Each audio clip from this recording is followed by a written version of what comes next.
Right. So where is it? Yeah. Okay. So what is a buffer overflow attack? Anyone? We won't go into details, like because not many people here are fluent with coding skills, so we'll not talk about how it happens, but we'll just see, like we'll touch it on us from the surface. And so anyone, if they can explain what overflow attacks are, buffer overflow attacks are. Like there, there is a lot of data loaded and which exceeds the size of the storage or like request, and it gets overflowed and lead to data loss. Okay, I'll give you 20% of the marks for that. Not, but yeah, it's not the concept, the logic you are telling is correct. Okay, but you need to define it properly. When someone asks about buffer overflow, what happens is when you are coding, okay, and so when you are inputting something, okay, you'll allot a memory. You have to allot a memory to the stack, okay, to store data when you input. Like when you are doing a C++ programming or uh, Java programming, you will be asked to allot a memory to a string, to a buffer, to a stack, or you will be asked to allocate some memory, 10 bit, 20 bits, whatever you want to. Okay, so suppose 20 bits has been allocated to a buffer, to a stack. Okay, what wantedly these attackers will send uh, data which is higher than that. Okay, they'll enter inputs which is higher than 20 bits. They'll send something of 25 bits. Okay, they'll input something of 25 bits. What happens in that case is, because of excess mem- like excess data space which is being required, the program, like the memory overflows. Okay, this is what it is called. Memory overflow happens. Okay, and the overflow on memory, it will trigger some other program execution codes or something like that will be triggered. Okay, so you can see the definition here. A buffer overflow or buffer overrun is an anomaly where a program, while writing data to a buffer, okay, a program, suppose a C++ program to display something, okay, it has to write data to buffer, right? The attacker puts, like, gives extra, like overloads the program with additional, like, if 20 bits were supposed to be, if the size of the buffer is 20 bits, he has sent data which is like more than 25 bits or something, 30 bits. As a result, the buffer is overrun, the boundary of the buffer is overrun and overwrites the adjacent memory. Okay, uh, so this is a case of a special, this is a special case of violation of memory safety. Okay, a buffer overflow allows an attacker to control or crash the process or to modify its internal variables. Okay, just remember these two things. Okay, so a buffer overflow happens when a buffer is overrun. Okay, by if an attacker sends extra bits, the memory is overrun and it overwrites the overwrites adjacent memory. Okay, adjacent memory as in, like, uh, there will be many buffers in a program. If one buffer is overflown, it will write whatever the extra stuff is there, it's written in another adjacent memory. That's called buffer overflow. Okay, attackers exploit buffer overflow to alter the execution path of the application by overwriting parts of its memory. Okay, so if by overwriting other parts of the memory, they can alter the execution, they can change the sequence of events in the program, and that can be very, like, that can be very harmful to the program. And the malicious extra data may contain code designed to trigger specific actions. Okay, the extra data, like suppose 10 bits were supposed to be there in the buffer, however the attacker sent 15 bits, the extra 5 bits, suppose. Okay, that extra 5 bits may contain malicious code designed to trigger specific actions like sending new instruction to the attacked application that could result in unauthorized access to the system. Okay, it might have some special instructions that the application will see and try to follow. So that is buffer overflow attack. Okay.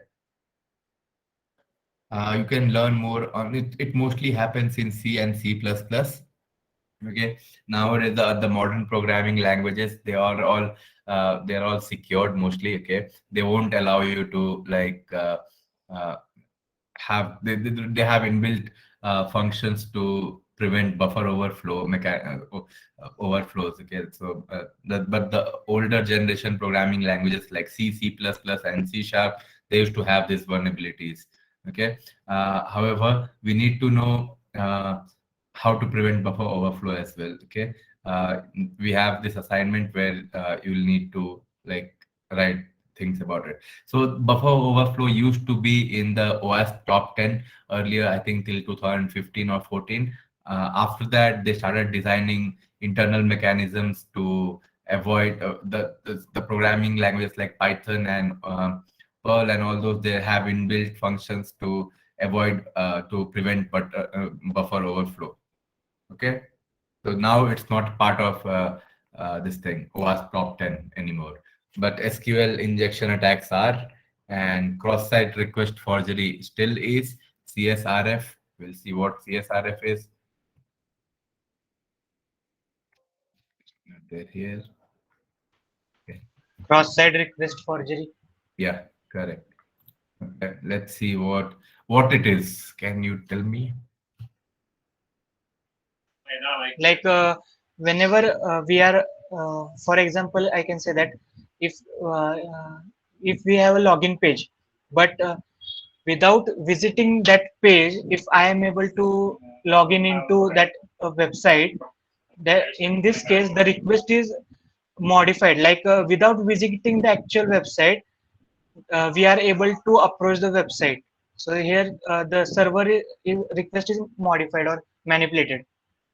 Okay, so yeah, correct. So cross-site request forgery is something where the websites or the codes underwritten in the website HTML and all, those are modified, okay, to gain unauthorized access. Mostly these are used uh, in web servers and web pages. Okay, so in this is an attack in which the attacker deceives the user into executing actions that are helpful to the attacker while accessing a web application.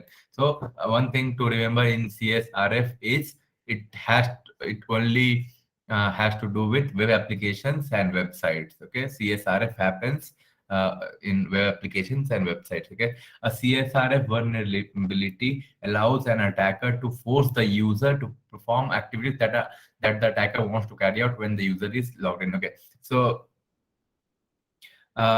example is a perpetrator or an attacker may forge a request for transferring fund to a website. Okay, so the he has modified the website HDFC, suppose HDFC website in such a way that the funds which are being transferred doesn't go to HDFC, it comes to his bank account. Like all those can be done in web pages. Okay, the servers and the links can be modified using CSRF attacks.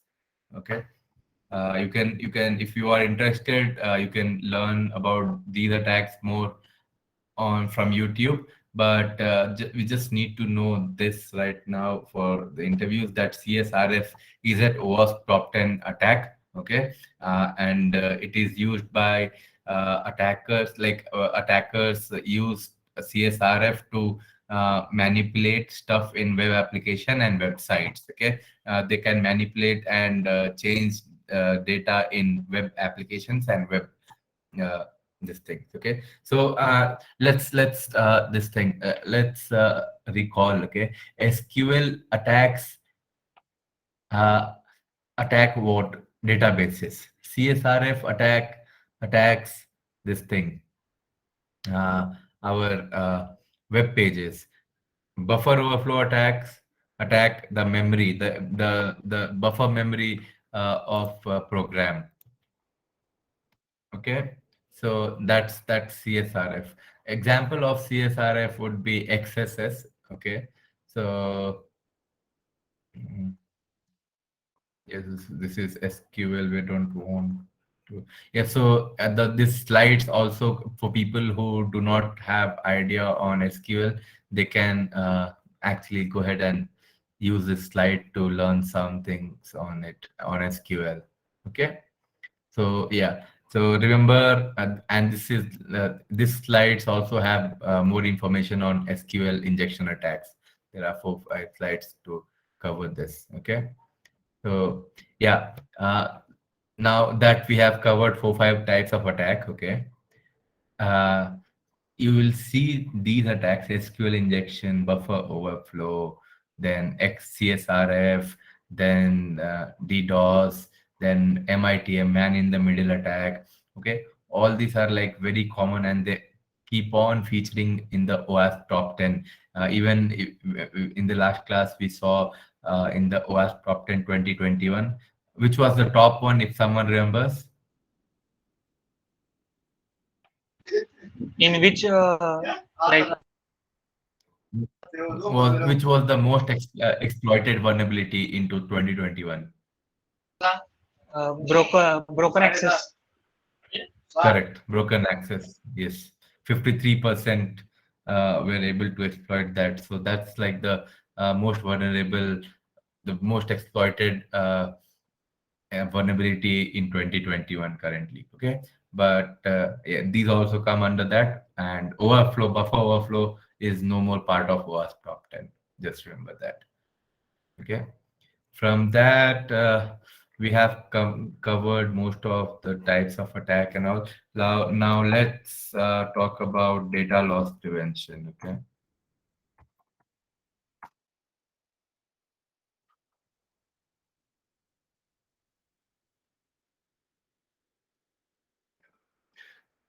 Okay. So, as the word itself speaks, what is data loss prevention? Like, can you please like what is difference between data loss prevention and breach? Anyone? Rahul, Yes. breach is like where data is like leaked already, and data Mhm. loss prevention means like it is a technique or prevention techniques or measures to avoid the breach. No, not breach. Okay. So I'll tell you just a second. Some sort of. Okay. Okay. So data loss prevention is a technique. Okay. It's a group of controls which a company has in place to secure their data, whatever data they are generating in the company. They need to make sure that the data remains safe. It does not go out of endpoints or networks or emails. It does not like loss it like it does not go out or the breach does not happen. Okay, that's data loss prevent, DLP controls it's called. Okay. uh, Okay, so DLP, you will see like managers and everyone talking about DLP. What do you have in place for data loss prevention? Okay, so you can have all kinds of control, firewall, IDS, IPL, IPS. Those are XDR controls, extended detection and response control. Okay, those are not DLP controls. We'll be seeing DLP controls now. Okay, data loss prevention controls. Okay, so the difference when someone asks you, is firewall a DLP? It should be no. It's a detection and response control. Okay. If what about DMZ? What it is? That is also a part. It's not a part of data loss prevention controls. We'll see what DLP controls are now. So if you see here, the definition says DLP is an example of a tool that can enforce protection of data that have been classified by enterprise. Okay, so the classified data, like suppose when you have your office laptops, right? And some of so you on the tools which make sure that you do not send any company files from your personal email, or you do not upload things to Google Drive, the company stuff. there will be a endpoint tool in everyone's company laptop, which keeps monitoring these things. Like you do not transfer company stuff to your personal mail or personal drives, cloud storages. So those controls, the endpoint security controls, they are type of data loss prevention controls as well. Okay. Okay. So what is data in storage? Data in storage is data like whichever data is being stored in our systems is called data in storage. Okay, data can be stored in databases or AWS buckets or like whatever. There are multiple ways of storing data. Data in use is whatever data is in transit or like it is being actively processed within an application. Process memory, that is data in use. We'll see why we are talking about these terms. Okay. Data in transit is anything which is being sent, okay? Data that is being moved from one system to another, either locally or remotely. Okay. So, okay. So what is DLP when someone asks you? Because this definition is very apt here. Data loss prevention is a set of tools and processes used to ensure that sensitive data is not lost, misused, or accessed by unauthorized users. Okay, so yeah, I think this is a self-explanatory sentence. So it's a set of tools and processes used to ensure that sensitive data is not lost. Okay. Okay, so you see, second point, DLP software classifies regulated, confidential, and business critical data and identifies violation of policies, identify or defined policy practice, typically driven by regulatory compliance such as HIPAA, PCI, and GDPR. Okay, so if you see, DLP controls are a must-have requirements in regulatory compliance such as HIPAA, PCI, and GDPR. All this regulatory compliance, they want you to have DLP softwares in place. Okay, we'll talk in next slides what DLP softwares are. So all PCI, HIPAA, and GDPR all want you to have DLP controls. Okay. Okay. Typically, organization use DLP too, okay, to protect personal PII data, protect personally identified information and comply with. So GDPR wants companies to protect PII data. Okay, in order to protect PII data in from a company, they'll have to employ DLP solutions. Okay, so protect intellectual property critical for the organization. So they want to make sure that whatever data the intellectual property rights and data they have, it should stay within the organization. For that, they'll be using data loss prevention controls. Okay, archive data, achieve data visibility in large organization. That DLP can be used for that as well. And securing BYOD devices, bring your own devices, can be secured using DLP controls.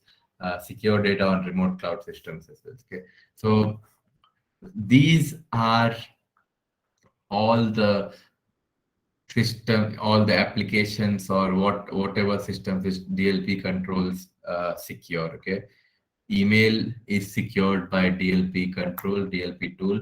Chat messages are secured by DLP control. Servers are secured by DLP. Cloud is secured by DLP. ISP, mobile, USB, website, printer, Bluetooth, Wi-Fi. Everything can be secured using a DLP tool. Okay, data loss prevention tool. Okay. So let's see next one. Okay, how DLP tool works. Okay, so I was just talking about, if you see, everyone who is working, okay, their organization would have enforced a DLP tool. Like they'll have multiple tools on their computer, like uh, CrowdStrike or FireEye tool, or FireEye has a tool called HX, Cloud HX. Okay, uh, and CrowdStrike has CrowdStrike identity or something like that. Okay, so all these companies have tools. Okay, Cisco has a DLP tool. So these are like endpoint monitoring tool. Endpoint tools, what they do is they'll monitor and block all uh, all not all restricted things on your computer. Like if you are trying to move some data into USB, it will not allow it to happen. It will block it and it will encrypt the data which is being sent to the USB. So it will monitor the USB ports if they are being used. All removable media will be blocked by that DLP tool. Okay, it will uh, it will keep monitoring your emails, and it will monitor your activity on web browser if you are trying to upload something on social media or this thing on Google Drive or any file sharing services. It will monitor everything. It will monitor if you're trying to send information to your own mailbox. Okay, it will keep monitoring and it will block if it's prohibited. It will for some sensitive info, for some sensitive processes, it will also block you from taking screenshots and all those stuff. So everything, like all that, can be done using DLP endpoint DLP tools. Okay. Okay, cause of data leaks, yeah. So we all know mostly insider threats from people or operating within organization, or either by attackers or unintentional or negligent data exposure. You did not want it to happen, but it happened anyways, like due to human error or anything. So these are common threats of data leaks, right? Okay. So components of a data loss solution, what all components there are supposed to be. Like if you want to have a secure, like a robust data loss prevention system in place, okay, you have to secure these many things. You have to secure data which is in motion, okay, data which is going from one point to another, from your network to another network. So you have to secure that, right? If you don't secure that, attackers might intercept that data, correct? You have to see next is, so data in motion should be secured. How can you secure data in motion? Anyone? by encrypting. By encrypting, correct. Okay, what are protocols which can be used to encrypt?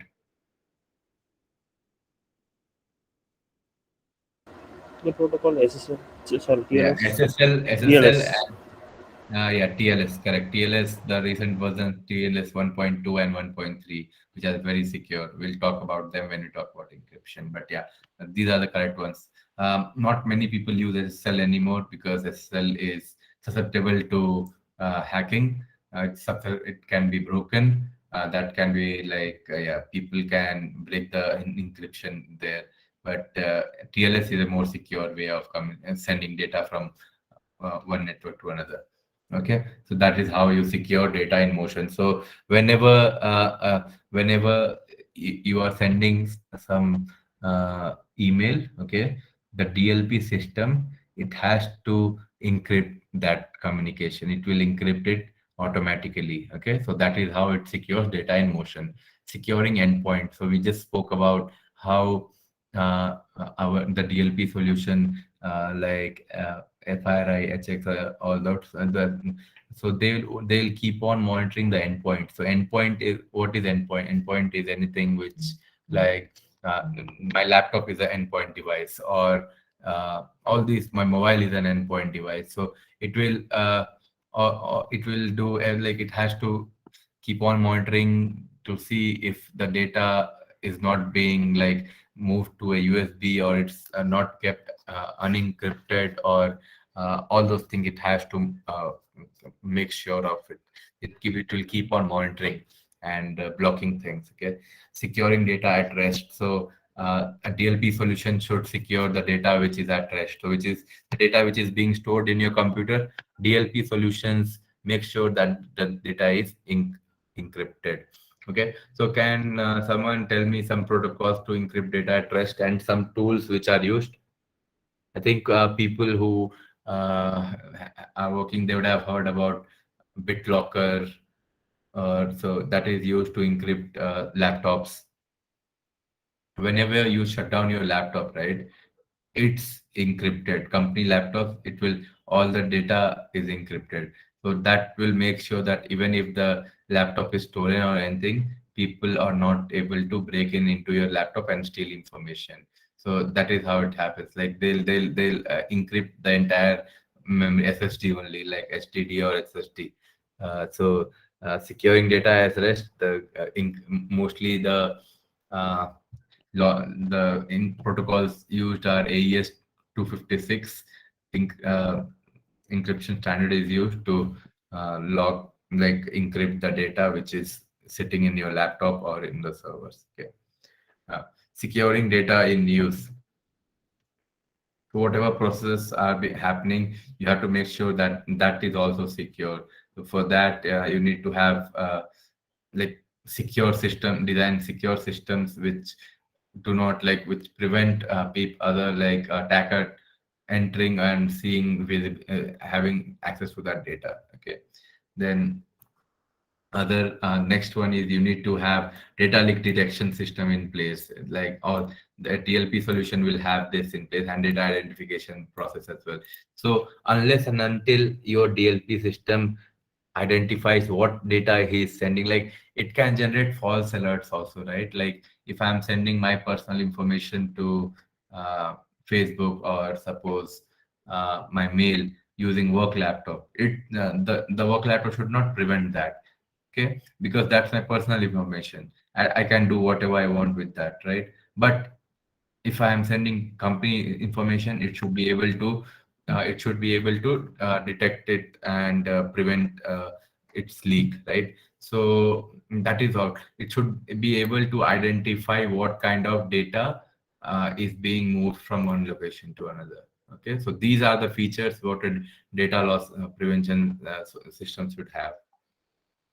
Okay. So some examples of DLP where, there are CrowdStrike tools, Cisco tools, FireEye tools. They have then Checkpoint has a tool. All this big company, McAfee has a tool. Okay, so all right. Uh, just a second, give me a moment, please.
Yeah, sorry about that.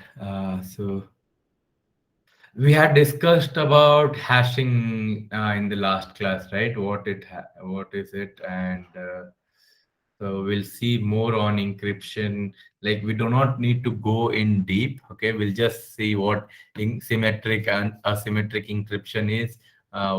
Which type of encryption is more useful? How it happens? Some encryption protocols. We'll talk about hashing. We'll talk about salting. We'll talk about steganography, and we'll close encryption. Okay. Okay. So you would have like all these blockchain tools and right, this normal, the new age blockchaining, and you would have heard about cryptocurrency. All those, they all use the concept of hash. Okay, they have this hash functions. So we'll talk about hashing here. What is hashing and why it is so useful nowadays? So you all know what encryption is, right? Encryption is a method of mathematically generating a ciphertext version of a clear text data to render it unrecognizable. Okay, so you have your message. Suppose uh, James Bond wants to send some message to his agency, right? He won't send it in the clear version because many people can intercept it. What he'll do it, He'll take the message, the clear message, the normal, like suppose let's meet at this place. He won't send it directly in clear text. He'll use some cipher text. He'll use some algorithm. He'll encrypt the entire text. He'll send the encrypted text to the agency. Now, agency, what they'll do, they'll know what encryption method has been used. Okay, so they'll use that encryption again to unlock the message and get the clear text. So this is how it happens. Okay, so the plain text was there here, and then encryption key. Okay, then if you combine both plain text and the encryption algorithm, you'll get a cipher text. Okay, this cipher text is sent to the receiver. Now when the receiver receives the cipher text, he'll have a decryption key. He'll put this description key on the cipher text and he'll be able to retrieve the plain text. Okay, so that's encryption and decryption. Okay, there are two types of encryption. Anyone has any idea on what asymmetric and symmetric encryption is? Yes, Rahul. Like in symmetric encryption, there are two keys, public keys and private, and in asymmetric only one key is there. Sorry, Ulta. you are swapping. What? Yeah, Can you come he's again? swapping that now. Yeah, yeah, correct. Yeah, correct. So symmetric Okay, okay. Sorry. will, yeah, so Yeah. symmetric will have only one key. Asymmetric will have two keys. So the name says it all, right? Symmetric means like a single key should be able to encrypt and decrypt. Asymmetric means there will be separate key for encryption, separate key for decryption. Okay, so people will ask if there is single key, that might not be very secure, right? Like because if attacker comes to know of that key, he can easily use the same key to decrypt the text, right? So that's a disadvantage of symmetric encryption. Okay, because it has a single key to encrypt and decrypt. It's susceptible to being the key is susceptible to being stolen and recognized. However, we still use symmetric encryption a lot. Okay, we'll see how. Okay, so then comes this asymmetric encryption. Asymmetric encryption is there is a concept of private public key and private key. So let's see how the encryption happens using asymmetric and symmetric encryption. Okay. Okay, it's not there in the slides. Let's go to Google.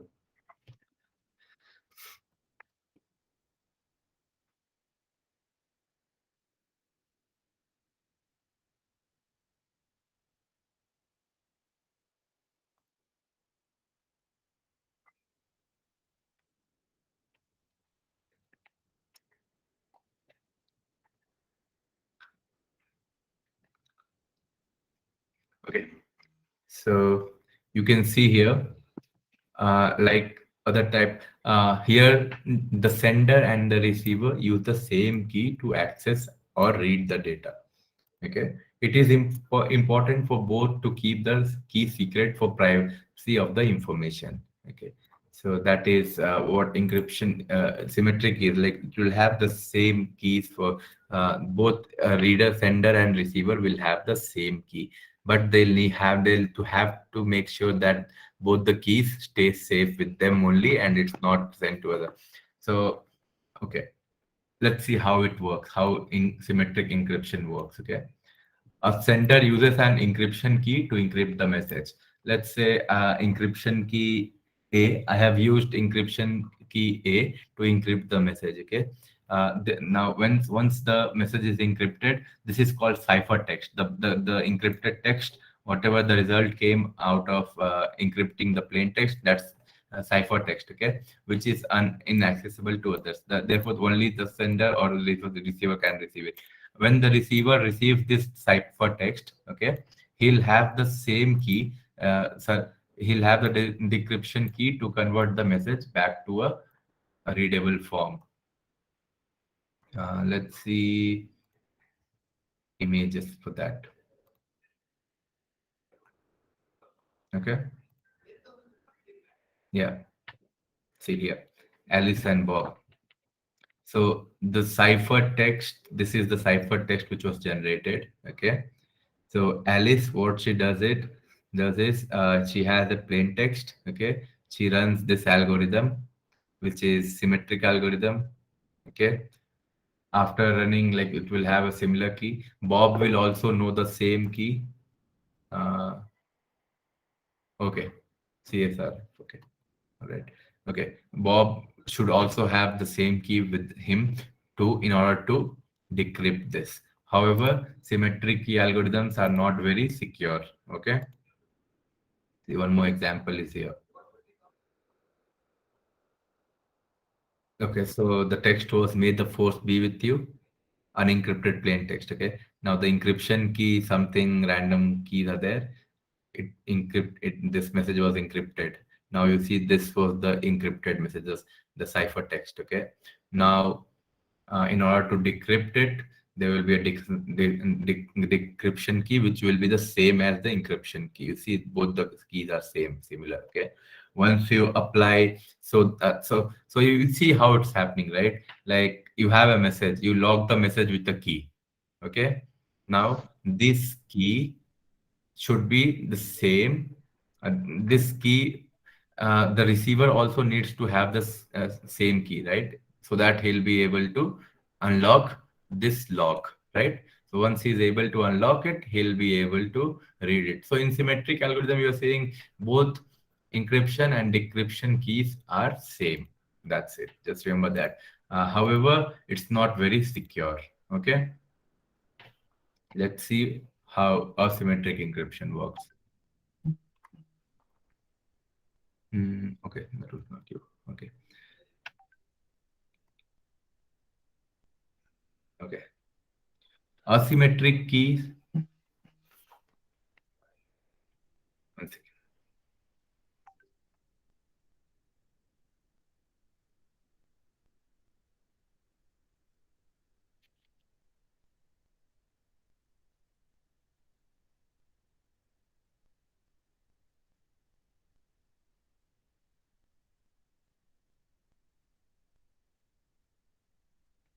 Sorry, that was my office.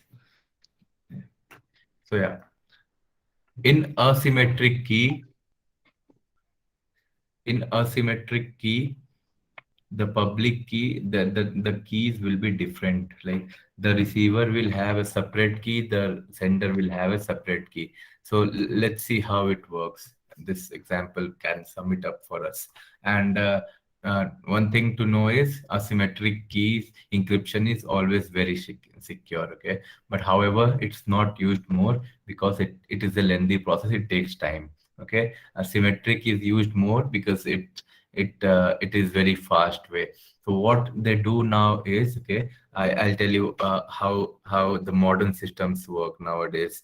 uh, they'll encrypt the actual message using symmetric algorithm only. Okay, however, the single key which is required to open the message will be encrypted. The key will be encrypted using asymmetric encryption. So you see, asymmetric encryption is being used to encrypt and decrypt the tools, the symmetric and the symmetric key. Once you know the symmetric key, uh, the key, then you will be able to decrypt the actual message. So that is where the application both work side by side, asymmetric and symmetric encryption.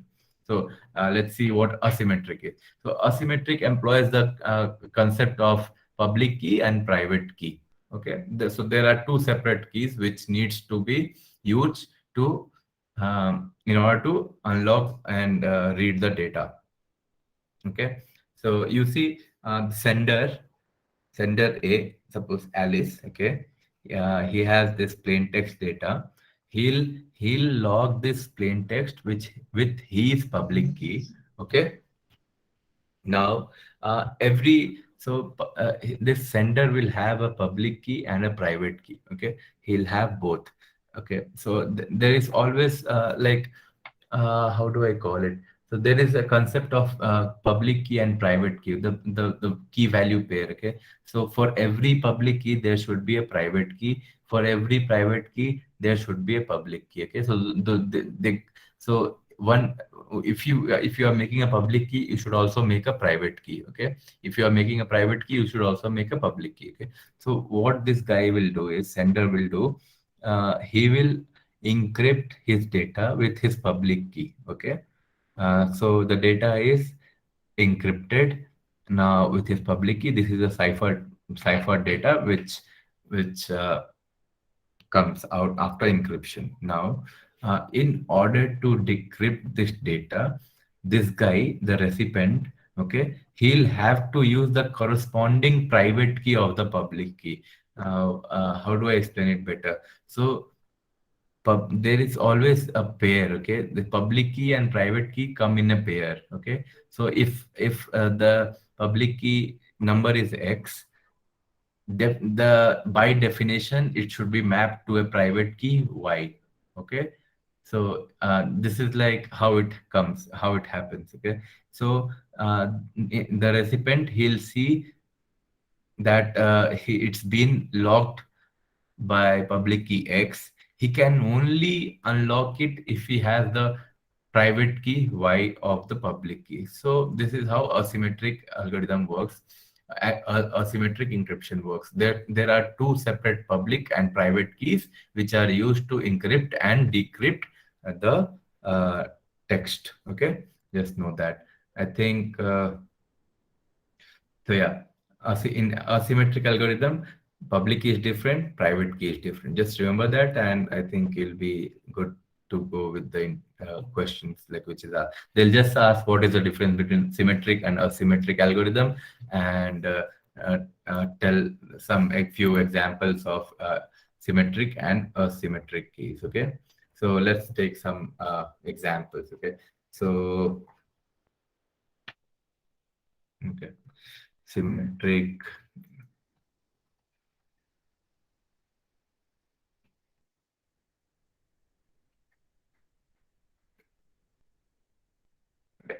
So these are symmetric algorithms which we use. DES, okay, data encryption standard, is a symmetric algorithm which is used. So next, no, okay, all right.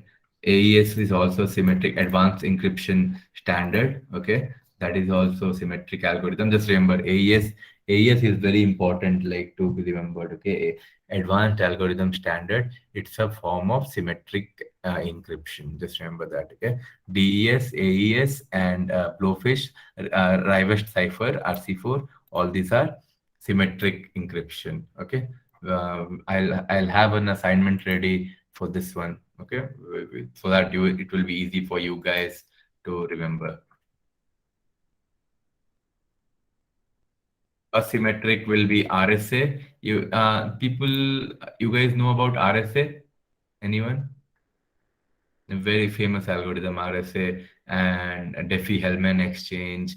All these are examples of asymmetric algorithms. So if you have like in engineering, there is a big course on this thing, cryptography. Okay, and all this there are 20 marks numericals based on RSA and Diffie-Hellman. You need to like, these are complex mathematics solutions. You'll have to come up with the public key and private key. They give you public key in the question, you'll have to find the private key, and you'll have to find the encrypted data which was there, or decrypt the data. So two examples of asymmetric algorithm is Diffie-Hellman, RSA. Okay, just remember that. So symmetric ones were AES, DES, Blowfish, RC4. Asymmetric are Diffie-Hellman and RSA. Okay, all right. So that is with respect to, so if you see, all these are symmetric algorithms. AES one, what is this 128 signify? The 128 is the bit size which is being used to encrypt. So that is AES 158, AES 192, AES 256. Okay, all right. And then let's talk about hashing. Anyone? Yeah, I know people. What is hashing? Can someone tell me? Converting a message into an uh, encrypted like Caesar text or a code format. Okay.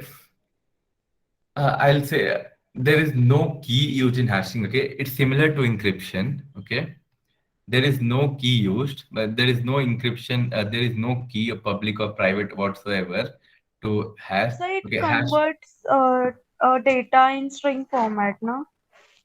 Not necessarily string format. Okay, it's a function. Okay, Oh, it's a one-way function. Like if you apply a hash function on anything, it will give you a fixed length data. Okay, so suppose and the beauty of hashing is if you use 10 letter word or you use 100 letter word, the result which will come out will be of 10 letters or 12 letters or 15, whatever is defined by that hash function.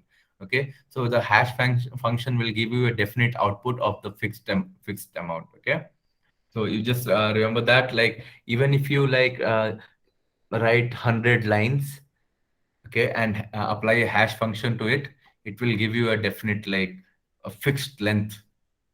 Okay, so that is how, that is the beauty of it. Like people will not be able to guess how many words or how many letters were there, because all hashing, the hashing function will give only like a fixed, like for 100 like for, like let's say for 4 digit, for four letter sentence, it will give a 10 letter hash value. However, even for 16 letter word, it will also give a 10 letter hash value only. So you are saying like it doesn't matter how big the word was, the hash value which comes out is single.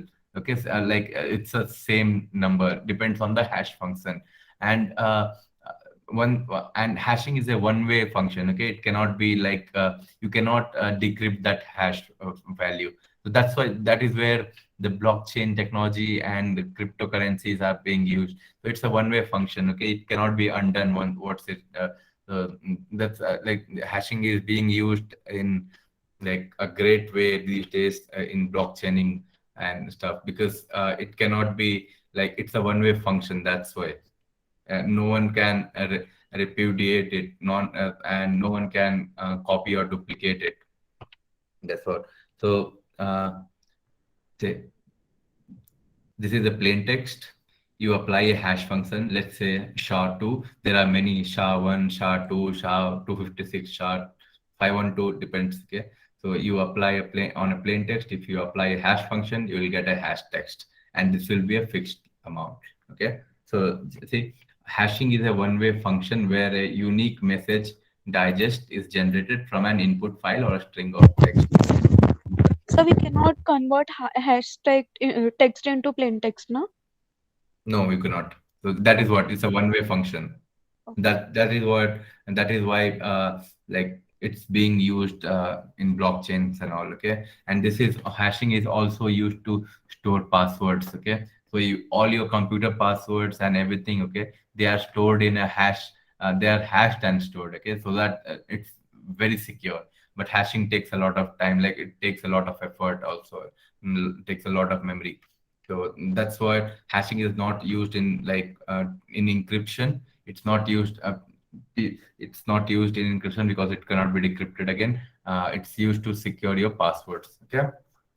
So common hashing algorithms are MD4, MD5, SHA, RIP, EMD, Whirlpool, and Tiger. Okay, just remember, at least remember SHA and MD4, MD5. Okay. All right, guys. I think we have covered encryption as well, and let's close this session out for today. Okay. So this is what is asked in encryption. Like, you won't be asked more in an interview, and you won't be needing more for your job. You just need to know which kind of algorithm to use when you are applying encryption controls on your data.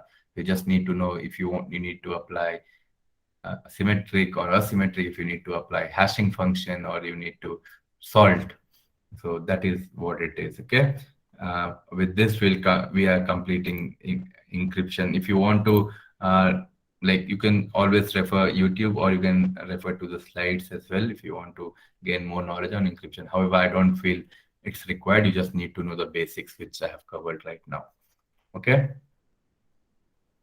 All right. Let's stop this session. And okay, anyone, any questions?